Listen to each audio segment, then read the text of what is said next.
Ողջույն բարեկամներ, ձեզ հետ կրկին My Culinary Version խոհարարական ալիքն է եւ այսօր մենք պատրաստելու ենք նեխուրի թթու, միայն աղ եւ ջուր, առանց քացախի։ Ուրեմն ինչ է մեզ անհրաժեշտ, հիմա ես նշեմ բաղադրիչները, իսկ դուք բաժանորդագրվեք My Culinary Version խոհարարական ալիքին, հավանեք էջը, ես սկսեմ։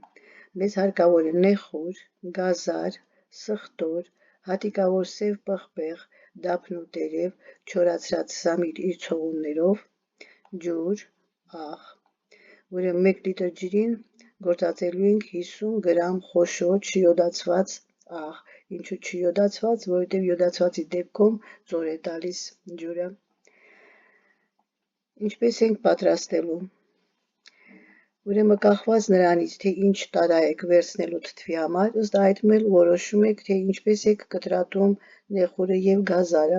ավելորդ է ասել, որ պետք է լավ լվացվի, հեռացվի փչացած մասերը եւ կտրատվի ըստ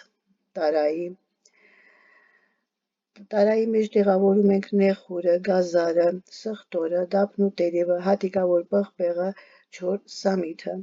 Վերջում լցնում ենք պատրաստված աղաջուրը, արդեն վերևում ասացինք 1 լիտր ջրին 50 գրամ խոշոր չյոդացված աղ։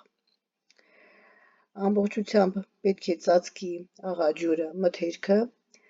բայց ոչ այնքան բարձր, որ մի քանի օրից հետո պետք է աղաջուրը բարձրանա